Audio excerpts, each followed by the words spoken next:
샬롬 샬롬 샬롬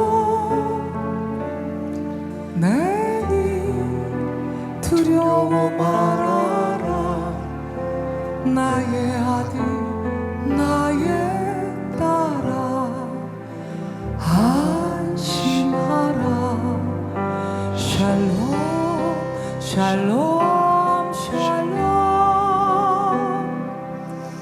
샬롬 샬롬 샬롬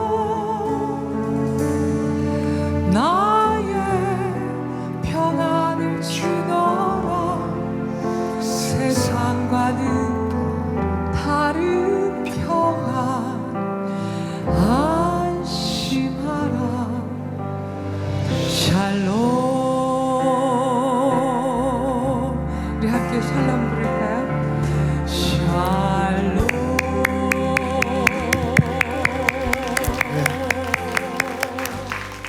선처치 베들께 오신 여러분들을 환영합니다. 오늘이라는 예배, 매일매일이 예배가 되게 하소서라고 하는 그런 주제를 가지고 여러분과 함께 은혜를 나누고 있습니다. 오늘은 5번째 그 마지막 시간입니다. 여러분 발레 좋아하세요? 내가 이 질문하면서 이런 생각했어. 평생 발레 공연 돈 주고 가서 보신 분 한번 손 들어보라고. 거의 없으실 거예요. 보셨어요? 어떠셨어요? 어렸을 때 발레 하셨어요? 아, 하고 싶었다고? 그래요. 그랬구나. 우리 아이들 가운데 지금 발레 하는 우리 그 아프리카 우간다 한성국 선교사님 딸도 그 지혜가 그 발레를 하고 싶다고 해서 원래 이제 우간다를 들어가야 되는데 올해 들어가야 되는데 잠시 한국에 남아서 발레를 좀 공부하고 싶다고 하더라고요. 솔직히 저는 돈 주고 가서 본 적은 없었던 것 같아요. 그러니까 발레라는 그 예술 자체가 사실 그렇게 모든 사람들에게 매력을 주고 그러는 것 같지는 않습니다. 근데 계기가 있었어요. 그 강수진이라고 하는 발레리나의 그 토슈즈를, 신발을 벗은 발을 봤을 때 저는 그냥 그 발레에 대한 어떤 경외심, 그 발레리나와 발레리노들에 대한 그 쫄쫄이 바지만 남자들이 안 입었으면 하여튼 너무 위대하고 대단하다는 생각을 가졌습니다. 왜냐하면 그렇게 아름다운 모습인데 발이 사람 발이 아니더라고요. 왜냐하면 발끝으로 서서 이렇게 그 동작을 해야 되는, 춤을 춰야 되는 그런 예술이기 때문에 성한 발이 없는 것 같아요, 다. 근데 그 중에서도 정말 이 발레 극을 만들 때 못된 작가들이 있어. 대표적인 사람이 차이콥스키입니다. 차이콥스키의 백조의 호수라고 하는 발레는 뭐 아주 유명한, 그런 세계적으로 유명한 발레인데 거기에 악명 높은 동작이 나옵니다. 32회전 뿌에떼라고 하는데, 뿌에떼라고 하는 말은 여러분 많이 보신 그 장면이에요. 한 발로 발끝으로 서서 오른발을 이렇게 차듯이 회전을 하는 거예요. 이걸 32번을 한 발로 그냥 서서 도는 거예요. 어떤 모습인지 한번 제가 준비해 왔어요. 한번 보십시오.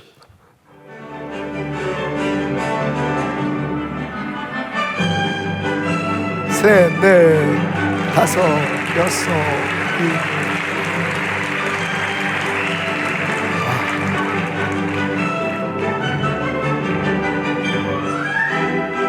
아직 멀었어요.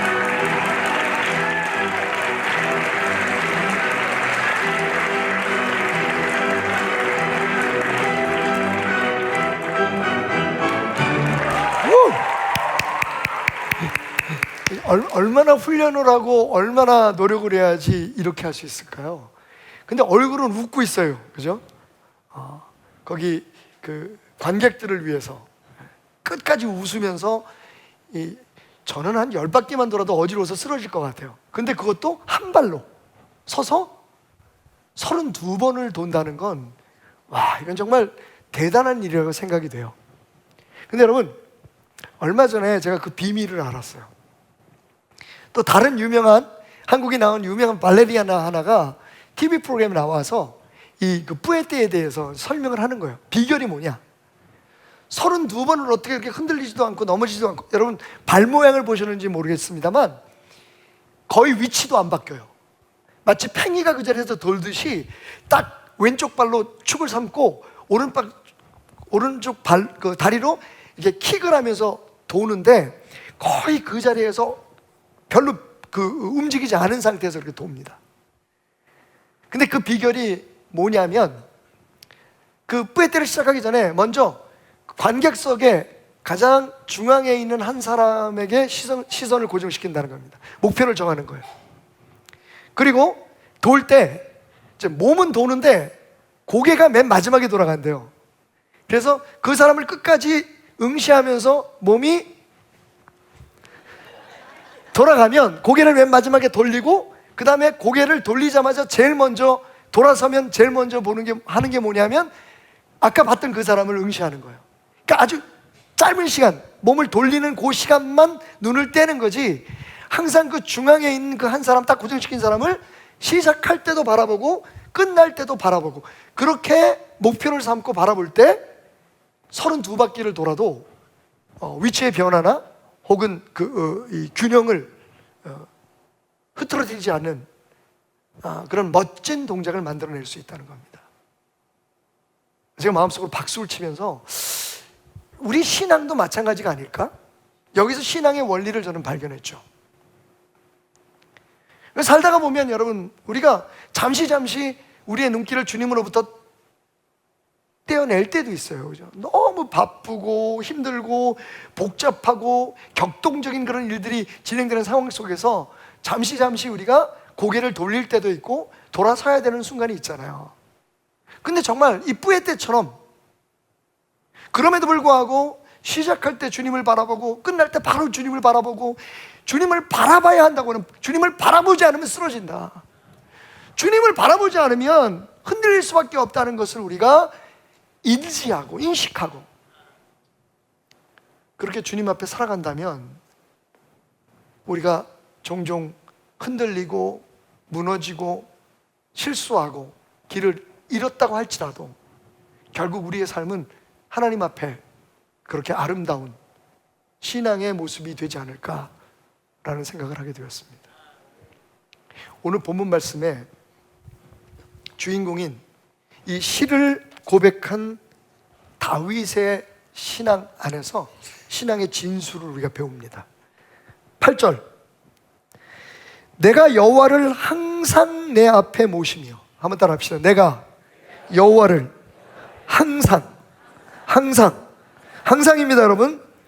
내 앞에 모시며. 이게 다윗의 삶의 목표였던 거예요. 내가 여호와를 항상 내 앞에 모시며 그가 나의 오른쪽에 계심으로 내가 흔들리지 아니하리로다. 여러분, 우리가 다윗을 너무 잘 알잖아요. 다윗의 삶 속에 여러 가지 우여곡절이 있었습니다. 사실 우리가 짓지 않은 죄도 다윗은 지었어요. 그럼에도 불구하고 우리가 항상 놀라지 않을 수 없었던 것은 다윗은 그래도 어찌하든지 하나님을 당신 앞에 모시고 그 하나님께 초점을 맞추려고 몸부림을 쳤습니다. 다윗의 삶이 완벽해서, 다윗의 삶에 죄가 없어서, 다윗이 무슨 고집이 없거나 아집이 없어서 하나님께서 다윗을 내 마음에 합한 자, 내가 가장 사랑하는 내 타입이야, 뭐 그렇게 말씀하신 게 아니라는 거죠. 그가 우리처럼 실수도 있고 잘못도 있고 혼란에 빠져서 길을 잃을 때도 있었지만 중요한 건 그래도 마지막 시선, 그래도 내가 주님을 바라보고 주님께 물어야지 내가 지금 어떻게 살아가고 있는지, 내 삶이 어떤지, 그렇게 항상 내 앞에 주님을 모시고 살아갔다. 그래서 주님이 항상 내 오른쪽에 계셔서 나를 붙들어 주셨다라고 고백합니다. 근데 여러분, 이 고백은 다윗의 고백만이 아니에요. 신약에서 예수님 다음으로 우리 기독교에 가장 큰 영향을 미쳤고 우리 모두가 본받기를 원하는 신앙을 가졌던 사도 바울의 고백을 한번 들어보십시오. 빌립보서 3장 12절, 내가 이미 얻었다 함도 아니요 온전히 이루었다 함도 아니라 오직 내가 그리스도 예수께 잡힌 바 된 그것을 잡으려고 달려가노라. 형제들아, 나는 아직 내가 잡은 줄로 여기지 아니하고 오직 한 일, 즉 뒤에 있는 것은 잊어버리고 앞에 있는 것을 잡으려고 표대를 향하여 그리스도 예수 안에서 하나님이 위에서 부르신 부름의 상을 위하여 달려가노라. 사도 바울의 삶도 역시 마찬가지입니다. 처음에는 예수 믿는 사람을 핍박하고 하나님의 마음을 모르고 하나님이 기뻐하지 않는 삶을 살았지만 그가 예수를 만나고 난 후에 그의 삶은 온전히 예수 그리스도를 표대로, 예수 안에서 자기를 부르신 하나님의 그 뜻을 표대로 삼고 살아갔다는 겁니다. 그러면서 항상 나는 아직 이루지 못했어, 나는 아직 그 자리에 이르지 않았어 라고 자신의 부족함을 고백하며 주님을 목표로 주님께 시선을 고정시키고 살아갔다 라고 고백하고 있습니다. 여러분, 뭐 어려울 거 없어요. 진짜 신앙은 바로 이런 겁니다. 완벽할 수는 없지만 실수투성이고 잘못할 때도 있지만 적어도 여호와 하나님을 내 앞에 예수 그리스도의 십자가와 그분이 우리에게 주신 말씀을 나의 목표로 삼고 살아가야겠다고 하는 생각 자체를 갖지 못한다면, 그 생각 자체가 없다면 그것이 신앙이냐는 말입니다. 우리가 삶이 흔들리고 넘어지고 우리의 삶이 형통하고 안 되고 그건 둘째 문제고요. 사실은 우리의 신앙의 진짜 목표는 그분께 우리의 시선을 고정하는 겁니다. 아침에 일어날 때 오늘도 그 은혜와 긍휼로 새날을 주신 감사합니다, 내가 주님 안에 하루를 살게 하소서, 주님께 고정시킨 그 시선을 살다가 보면 빙글빙글 돌기도 하고 흔들흔들 휘청거리기도 하지만 그래도 또 마지막 잠들 때에, 그죠? 잠자리에 들 때에 하루를 보내고 나서 하나님을 바라보고 하나님을 묵상하면서 오늘 내 삶은 어땠습니까 하나님, 이렇게 뿌에떼하는 발레리나나 발레리노처럼 내 삶의 기준이, 내 삶의 목표가 당신입니다 하나님, 당신입니다 예수님 이라는 각오와 마음과 결심을 가진 자가 진짜 하나님의 사람이다. 여러분, 제가 오늘이라는 이름의 예배, 오늘이라는 예배에 대해서 설교하는 이유가 그겁니다.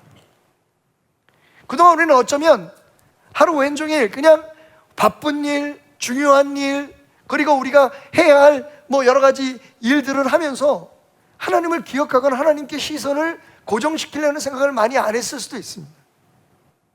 그래서 오늘까지 5번째 시간, 제가 아침에 일어날 때 하나님을 바라봐라, 적어도 하루에 식사를 2번, 3번 할 테니 식사 시간만이라도 하나님께 시선을 다시 한번 고정시켜봐라.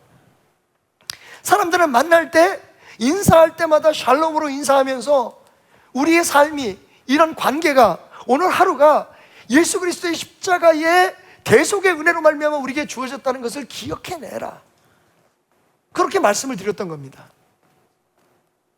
그런데 오늘 다윗이 정확히 우리에게 그 신앙의 진수에 대해서 이야기하고 있는 거예요.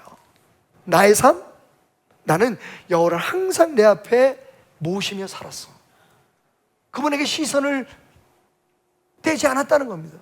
그분의 뜻대로 살려고, 그리고 그분의 오늘 하루의 평가를 받기 위해서 그분만 바라보고 살았다고 얘기합니다. 그렇다면 그렇게 할 수 있었던 근거가 뭘까요? 그렇게 하기 위해서 우리가 배워야 할 게 뭘까요? 7절 말씀을 보십시오.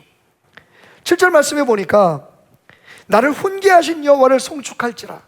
항상 하나님의 훈계 속에 자기가 살았다는 겁니다. 여기서 훈계라는 말은 여러분 잘 아시다시피 칭찬만을 얘기하는 건 아니죠. 오히려 우리가 무엇인가를 잘못하고 있을 때, 우리가 어긋났을 때 그것을 바로잡아주기 위해서 하는 말을 훈계라고 얘기합니다. 그러니까 하나님의 그 가르치심과 하나님의 그 연단 앞에 내가 감사할 수밖에 없었다. 그것 때문에 내가 오늘까지 하나님 앞에 살아갈 수 있었기 때문이라 고백하면서 아주 중요한 습관 하나를 이야기합니다. 한번 따라해 볼까요? 밤마다 내 양심이 나를 교훈하도다. 양심이라고 표현한 이 말씀이 사실 우리가 예전에 사용했던 개역성경에는 심장이라고 표현하고 있어요. 밤마다 나의 심장이 나를 가르친다라고 얘기를 합니다. 근데 사실 원어로는 양심, 심장보다 직역을 하면 신장이에요. 콩팥. 항상 콩팥이 문제야. 콩팥이에요. 근데 왜 이런 말을 썼을까? 그 당시에 유대인들은요, 다윗이 이 시를 고백할 때에 내장 안에 영혼이 있다고 믿었던 거예요.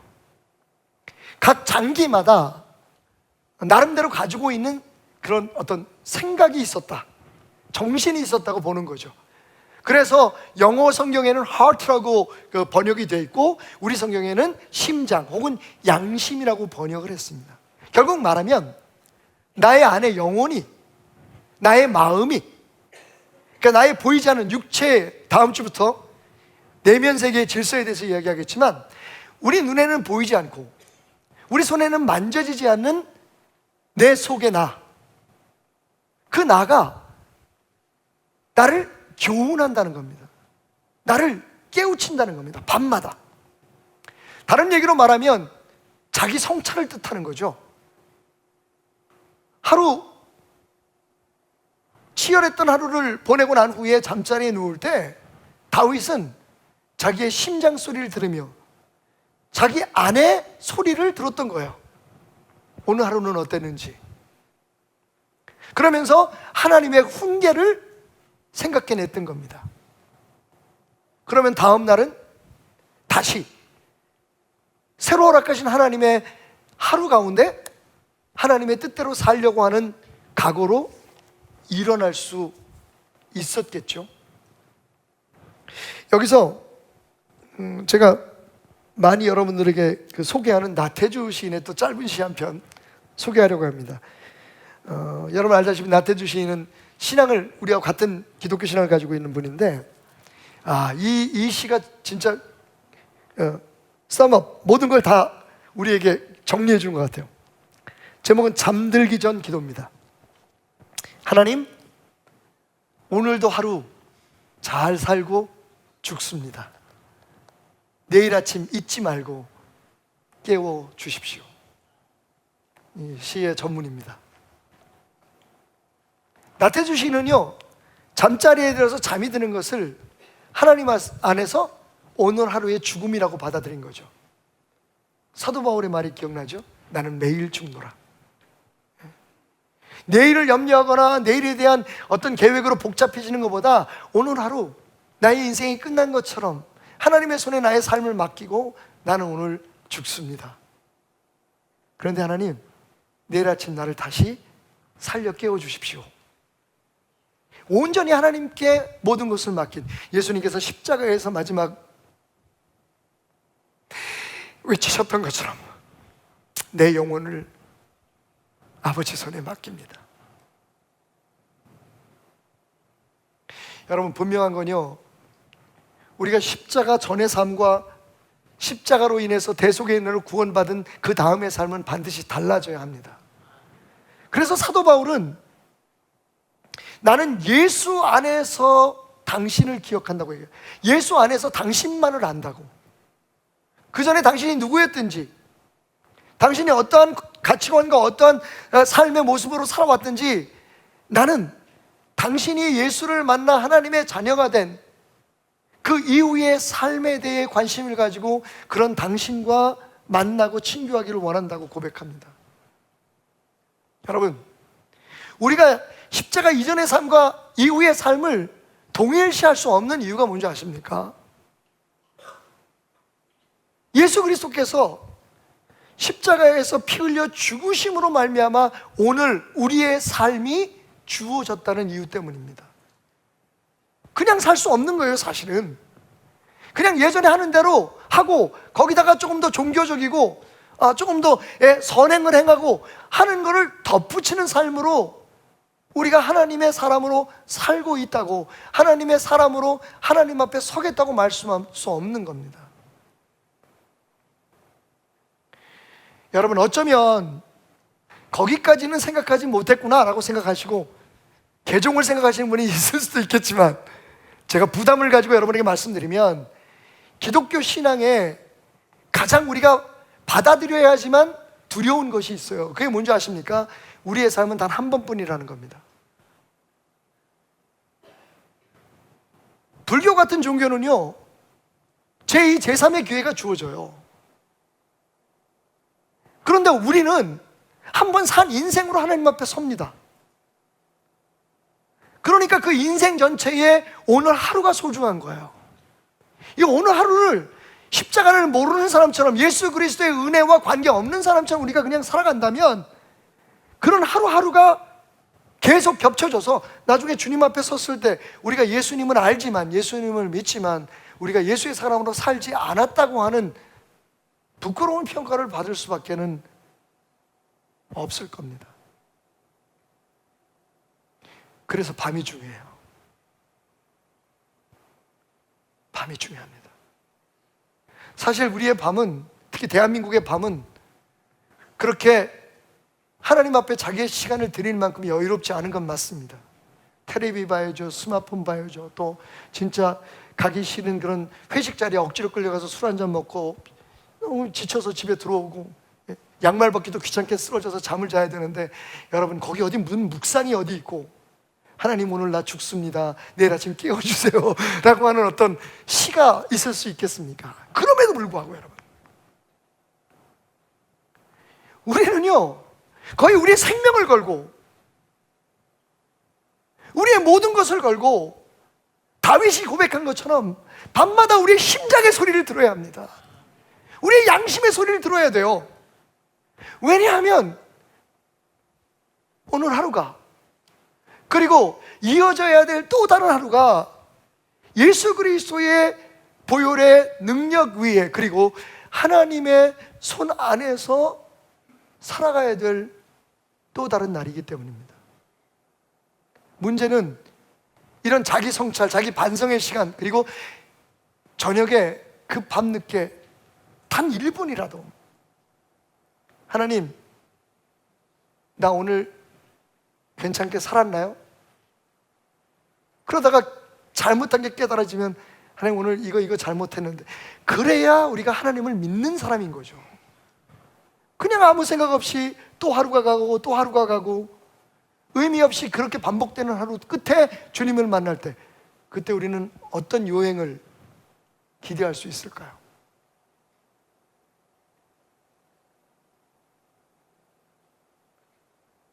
오늘의 예배가 중요한 이유가 그겁니다. 예수 믿기 전에는 주님 앞에서 사는 거 아니잖아요. 어떻게 살든 누가 뭐라고 얘기하겠습니까?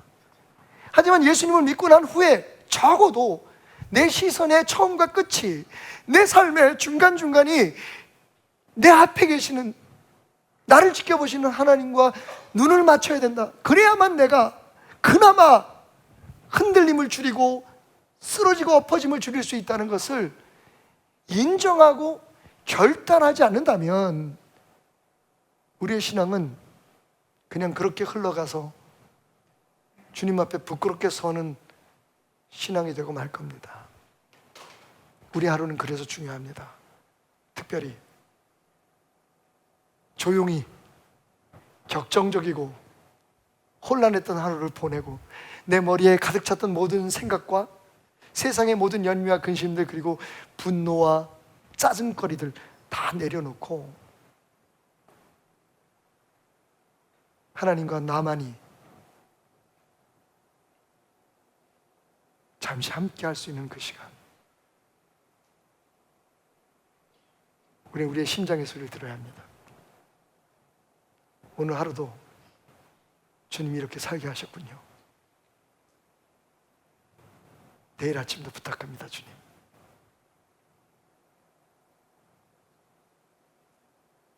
우리의 신앙이 종교가 안 되려면, 세상에서 원하는 것을 얻기 위해 하나님을 믿는 것이 아니게 되려면, 다윗처럼 항상 하나님이 내 앞에 계신다, 잠깐 잊었어도, 잠깐 고개를 돌렸어도 또다시 하나님이 내 앞에 계시는구나 하는 것을 확인하려고 하는 몸부림과 그 마음가짐이 필요하다는 것입니다. 교회를 다니고 예수를 믿는다고 다 훌륭한 하나님의 사람이 되는 것 아니라는 걸 우리는 알고 있죠. 그 공자님 이야기에 그런 이야기가 있어요. 우리가 보통 맹자를 공자의 수제자라고 생각하지만, 맹자와 공자 사이에는 사실은 오랜 세월의 차이가 있습니다. 맹자님이 공자님의 사상을 이어받아서 자기의 사상을 펼쳤을 수 있지만, 사실은 수제자는, 공자가 제일 아꼈던 제자는 안회라고 하는 제자가 있었습니다. 이 안회라는 제자가 하도 훌륭해서 사람들이 물었어요. 당신이 그렇게 훌륭하게 된 이유가 뭐냐고. 그랬더니 안회가 대답을 합니다. 내게는 공자라고 하는 훌륭한 스승이 있었다. 나는 그분을 보고 그분을 배우면서 그분처럼 되기를 원했고, 그래서 오늘 내가 되었다. 그 얘기를 듣고 있던 공자님이 옆에서 이렇게 말씀하셨습니다. 내게는 3,000명의 제자가 있었다네. 그 한마디였어요. 여러분 무슨 뜻인지 아시죠?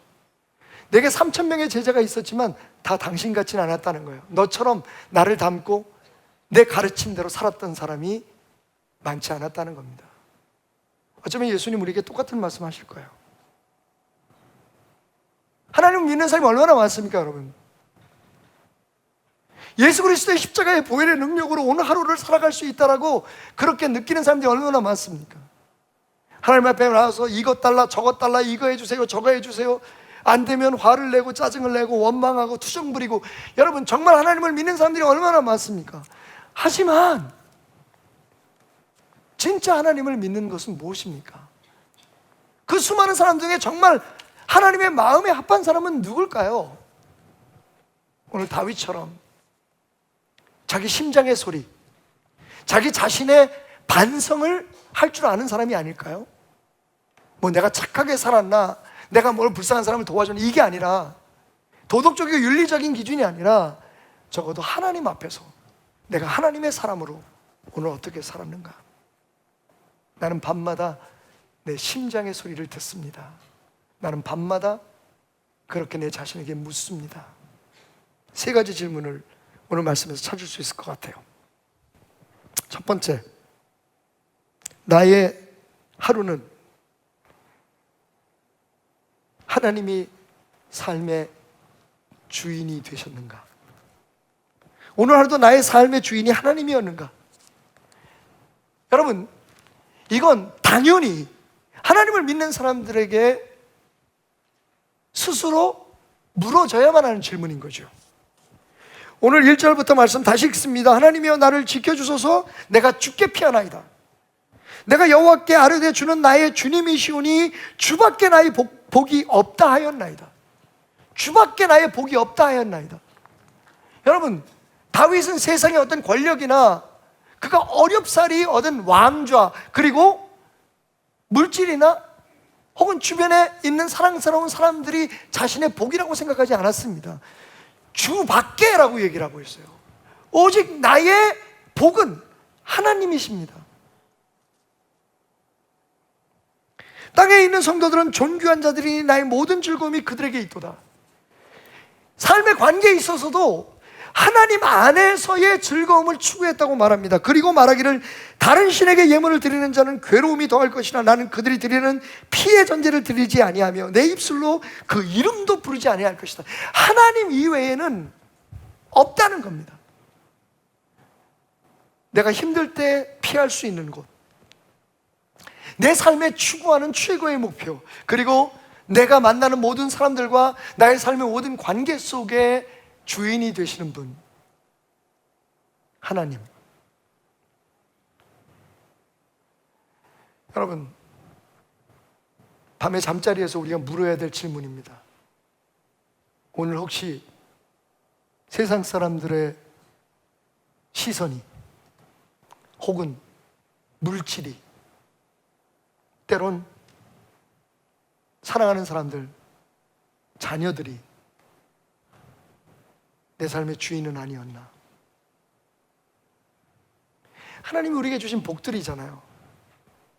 그런데 그 복을 누리게 하시는 이가 누구인지, 그리고 혹 그 모든 것이 다 사라져도 욥처럼 진짜 마지막 남을 우리의 삶의 주인이 누구인 것을 우리가 고백할 수 있는지. 입술로 고백하잖아요. 모든 것을 합력하여 선언하신 하나님, 우리에게 아무 의미 없는, 아무 계획도 없는 그런, 그것이 좋은 일이고 나쁜 일이든 간에 우리에게 하나님의 허락 없이, 하나님의 역사하심 없이 우리에게 주어지는 건 아무것도 없다고 고백하잖아요. 그래서 사실은 우리가 우리의 분수를 지켜야 되는 거죠. 그 분수를 넘어서기 때문에 우리가 괴로운 겁니다. 그 분수를 넘었을 때 사실은 우리는 하나님이 우리의 주인이 아니라는 것을 우리 스스로 증명하는 거죠. 내 뜻대로 내 마음대로 모든 것이 되어져야만 한다고 생각하는, 나는 이런 것 저런 거는 아무리 그것이 하나님의 뜻이라고 할지라도 포기할 수 없다라고 주장하는 그 순간은 하나님이 우리의 삶의 주인이 아닌 거죠. 오늘 다윗은 고백합니다. 여호와는 나의 산업과 나의 잔의 소득이시니 나의 분깃을 지키시니이다. 모든 것이 하나님으로부터 왔고 모든 것이 하나님의 것이라고 고백합니다. 그러면서 말하기를 내게 줄로 지어준 구역은 아름다운 곳에 있으며. 여러분, 우리의 삶의 모든 것이 다 아름답습니까? 우리 삶에 일어나는 모든 일들이 전부 다 좋은 일들만 있습니까? 그럼에도 불구하고 다윗은 왜 이렇게 고백합니까? 모든 것을 합력하여 선언을 주시는 하나님의 손에 있는 이상 그 사건은 하나님의 섭리 속에서 축복이 될 수 있다는 것을 알기 때문에, 이미 축복이라는 것을 알고 있기 때문에, 내게 주어진 세상, 내게 주어진 한계, 내게 주어진 것들, 오늘 주어진 것에 대해서 아름답게 난 하나님 앞에 감사할 수 있다. 왜? 내 삶이 하나님의 손에 있기 때문에. 욥의 고백을 기억나게 하죠. 주시는 이도 하나님이고 가져가시는 이도 하나님인데, 여러분, 만약 우리에게 이 고백이 있다면 오늘 하루는 얼마나 주님 안에서 평안할 수 있을까요? 심지어는 신앙생활조차도 내 거 아닌 걸 나한테 달라고 매달리는 신앙이 되니까 힘든 겁니다. 신앙이 일이 되는 겁니다. 꿈을 갖지 말라거나 노력하고 수고할 필요가 없다고 말씀드리는 게 아닙니다. 내게 주신 모든 능력과 내게 주신 모든 은혜로 최선을 다하되 내게 주어진 이 하루, 그리고 그 결과에 대해서 하나님의 역사하심, 하나님의 소유권을 인정할 수 있는 그 믿음이 있을 때 우리는요, 우리 안에 다른 사람들에 대한 경쟁심이나 시기심, 미움과 분노도 갖지 않을 수 있게 될 것입니다. 내게 지어주신 땅은 아름다운 곳에 있도다. 여러분, 지금 당신과 함께하는 모든 사람들, 당신에게 주어진 그 기회들, 살아가고 일하고 내 삶에 에너지를 공급하는 모든 순간들과 사건들은 아름다운 곳에 있습니다. 만약 하나님이 없다면 아닐 겁니다. 하지만 우리는 하나님이 그 모든 것의 주인이라는 것을 아시기에, 그리고 하나님이 적당한 때에 적당한 방법으로 적당한 것을 우리에게 주신다는 것을 믿기 때문에 오늘을 자족하고 감사할 수 있는 마음, 나는 오늘도 얼마나 불평하고 나는 오늘도 얼마나 경쟁을 하려고 몸부림치고 얼마나 많은 사람들에게 섭섭함을 가졌는지, 하나님, 나는 오늘 분수를 지켰습니까?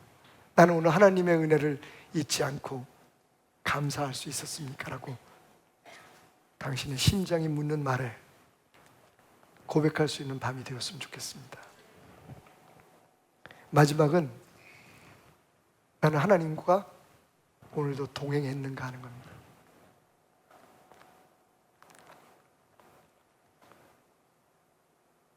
우리가 부인할 수 없는 또 하나의 십자가 이후의 사건이 있죠. 그건 우리가 좋던 싫던, 알고 있던 알고 있지 못하던 주님이 우리와 동행하신다는 사실입니다. 필요할 때만, 좋을 때만이 아니라 늘, 항상. 그러니까 어찌 보면 다윗의 이 고백은요, 내가 항상 여호와를 내 앞에 모시며, 그건 이미 내 앞에 계신 하나님에 대한 발견인 거죠. 일부러 하나님을 불러서 모신 것이거나 하나님을 찾아가서 붙든 다른 종교와 같은 그런 신앙이 아닙니다. 하나님은 우리를 구원하시고 십자가에서 우리의 죄를 대속하셔서 샬롬의 축복을 우리에게 주신 후에도 우리를 떠나거나 버리지 않겠다고 약속하신 분이십니다. 항상 우리와 함께 하시겠다고. 사실은 어떻게 보면 너무 당연한 사실이지만 우리는 하루 종일 생각하지 않고 밤에 잠자리에 들 때도 생각하지 않습니다.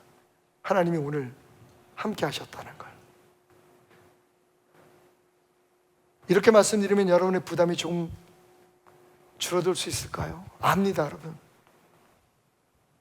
우리 하루가 하나님이 함께 하시면 항상 자랑스럽고 편안하고 기쁜 날들이 아닐 수 있습니다.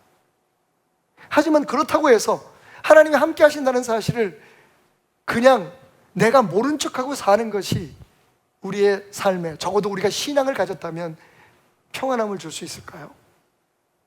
차라리 실수해도, 부족해도 깨달았을 때 다시 고개를 들어서 하나님을 바라보고, 하나님 오늘 거기 계셨죠? 오늘도 내 앞에 계신 하나님께 묻습니다. 오늘 나의 하루는 어땠나요? 하나님과 동행하는 게 기독교 신앙입니다. 그죠? 우리 안에 계신 성령님과 함께하는 게 기독교 신앙입니다. 사실은 오늘이라는 예배는 특별한 일이 아닙니다. 당연한 일입니다. 그 하나님을 우리가 어떤 기회를, 제가 사실은 이 설교를 주제에 따라서 더 늘릴 수도 있습니다. 가까이 있는 분들이 얘기를 하더라고요. 목사님, 오늘이라는 예배 설교를 좀 늘렸으면 좋겠어요. 그래서 제가 그랬어요. 그럼 복잡해져. 화장실 갈 때도 뭐 할 때도 할 얘기가 너무 많아. 지금 주어진 것만이라도 우리가, 결국 여러분 제 의도가 뭔지 아시겠죠? 부에 때 하는 발레리나처럼 주님을 자꾸만 보라는 거예요. 기회를 만들어서, 습관을 만들어서 주님을 보라는 거예요. 그 중에 오늘 가장 중요한 하루를 마무리 지며 하나님과 짧은 시간이라도 내 심장의 두근거림을 들으면서 내 안에 콩팥이 소변을 만들어내는 그 과정을 상상하면서 주여, 나의 양심의 소리를 들어보라는 거예요. 테나마, 오늘도 너의 주인은 하나님이었니? 테나마, 너는 오늘 하나님이 너에게 주신 이 하루를 감사하며 살았니? 테나마, 오늘 너는 나와 동행했다는 사실을 잊지 않고 있겠지. 다윗이 항상 여호와를 그 앞에 모시고 살 수 있었던 이유가 바로 그겁니다. 오늘 저는 말씀의 제목을 좀 특별하게 잡아봤어요. 그죠? 나이팅게일의 예배를 드려라. 여러분, 나이팅게일이라는 새를 생각했어요. 말씀 준비하면서. 혹시 나이팅게일이라는, 우리나라에는 원래 없는 새지만 나이팅게일이라는 그 이름에 나이트라고 하는 말이 들어간 걸 아십니까? 나이팅게일은 밤에 우는 새라는 뜻이에요. 그래서 우리나라에서는 그냥 밤꾀꼬리라고도 부릅니다. 그런데 이 나이팅게일에 비밀이 하나 있어요. 왜 우리는 나이팅게일을 나이팅, 밤에 우는 새라고 얘기를 할까요? 그 이유는 밤에야 나이팅게일의 소리가 들리기 때문입니다. 원래 나이팅게일은 스스로 억울하게 생각하겠지만 아침부터 밤늦게까지 쉬지 않고 우는 새입니다. 나이팅게일을 연구하는 그 조류학자들은요, 나이팅게일의 신비함에 매료돼요. 왜냐하면 다른 새처럼, 얘는 우리가 보통 그렇죠. 참새는 짹짹, 오리는 꽥꽥. 보통 새들이 우는 소리가 단조로운데 나이팅게일의 노래는요 정말 현란합니다. 나이팅게일의 그 노래가 마치 인간의 언어처럼 사랑하는 그 메이트를 유혹하고, 그리고 가족들에게 메시지를 전하기 위해서 굉장히 다양한 음조로 다양한 소리를 내면서 뭐 길이 혹은 음조, 여기에 따라서 소리를 낸다는 거예요. 그 소리가 너무 아름답습니다. 저기 보이는 작은 새. 근데 여러분, 사람들은 왜 언제부터 저 새를 나이팅게일이라고 불렀을까요? 밤에만 우는 새. 낮에는 소리가 너무 맑고 곱지만 작아서 들리지가 않습니다. 숲속의 바람소리, 짐승들의 울음소리, 솔직히 너무 복잡해진 우리의 머릿속에서 저 나이팅게일의 소리를 들을 만큼 여유가 없죠. 그런데 여러분, 밤이 찾아와서, 바로 그 밤이 찾아와서 모든 짐승들이 잠들고 새소리가 적게 되고 그저 들려오는 올빼미 울음소리, 부엉이 울음소리만 들리는 그 밤이 되면요, 풀벌레 소리가 들려오는 그 밤이 되면 나이팅게일의 그 영롱하고 신비로운 노래소리가 들려오기 시작한다는 거죠. 그래서 나이팅게일은 밤에 우는 새라는 이름을 갖게 된 겁니다. 여러분, 우리에게요 이 나이팅게일의 예배가 필요해요. 하나님은 우리의 나이팅게일의 기도를 들으시길 원하십니다. 하루 종일 주님을 생각하고 할 수만 있으면 우리 앞서가시는 주님, 우리와 함께 하시는 주님에게 눈을 떼지 않고 몸부림치지만, 여러분, 하루 종일 복잡하고 번잡하고 격정적이고 또 나름 열심히 우리가 해야 될 일들을 하다가 보면 주님 앞에 예배할 수 있는 시간들이 많지 않잖아요. 가끔 감사합니다. 가끔 주님 하셨고요, 짧은 기도로 하루를 채워가지만, 그런데 저녁이 되면 우리의 모든 복잡한 생각들이 잠이 들고 우리 마음속에 모든 타오르던 욕망과 야망들이 잠자리에 들게 될 때, 그때 우리는 나이팅게일 같은 노래를 부르기 시작하는 거죠. 오늘도 당신은 위대하셨습니다. 나의 하나님, 나의 주인이시오.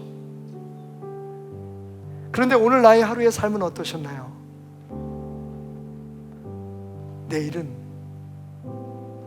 더 열심히 주님만 바라보겠습니다. 내 고집, 내 생각 내려놓고 주님만 바라보겠습니다. 이 밤에만 들리는 듯한 나이팅게일의 기도처럼, 찬양처럼 하나님은 그런 우리의 삶을 기쁘게, 예쁘게 받아주신 겁니다. 여러분, 어렵지만 힘들지만 중요한 건 우리의 결단이고 마음입니다. 밤마다 내 심장이 나를 교훈합니다. 주님 앞에 나의 하루의 삶을 물어가며 나이팅게일의 예배로 매일매일 새로운 샬롬의 날들을 맞이하시는 베델의 성도들이 되시기를 주님의 이름으로 축원합니다.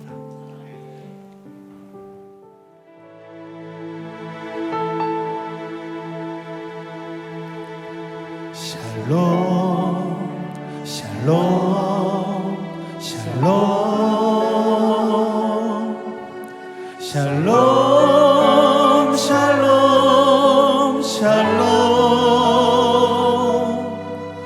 내니 두려워 말아라 나의 아들 나의 딸아 안심하라 샬롬 샬롬 샬롬 샬롬 샬롬 샬롬 나의 평안을 주노라 세상과는 다른 평안 두려워 말라 샬롬. 우리 다시 한번 인사하며 샬롬 샬롬 고백합니다. 샬롬 샬롬 샬롬 샬롬 샬롬 샬롬 내니 두려워 말아라 나의 사랑 나의 이스라엘 안심하라 샬롬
원합니다. 할렐루야. 우리 박수로 주님의 이름을 높여드립니다.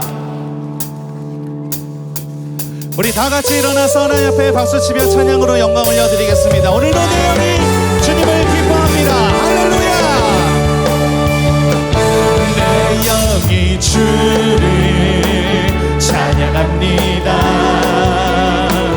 내 영이 주를 찬양합니다. 내 영이 주를 찬양합니다.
송축하라 주를 향해 외치라 기뻐하라 나의 영혼아 감사하라 손을 들고 송축하라 나의 영혼아 송축하라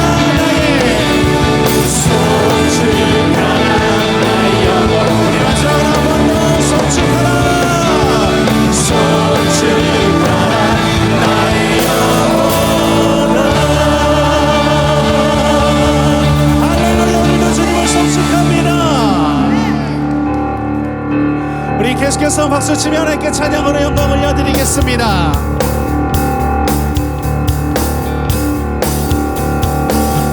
예수를 나의 구주 삼고 성령과 피로써 거듭나니 이 세상에서 내 영혼이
오늘도 내가 매일 해야 하는 말, 주님께 고백해야 하는 말, 주님 감사합니다, 주님 사랑합니다.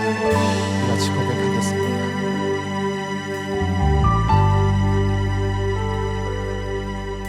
내가 매일 해야 하는 말, 주님 감사합니다. 이 고백할 때에 모든 불평 다 사라지네.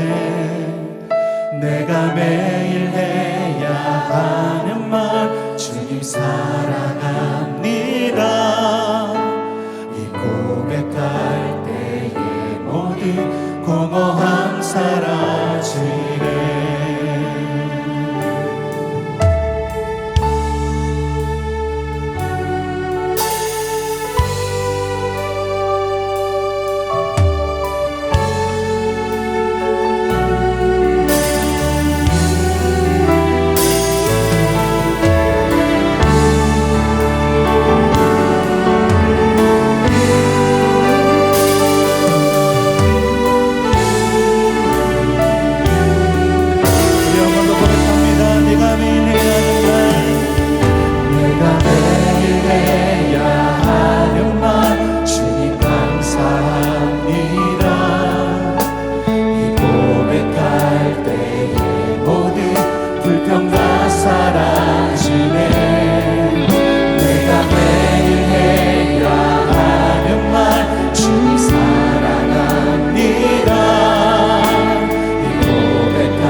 사랑 끊지 못해.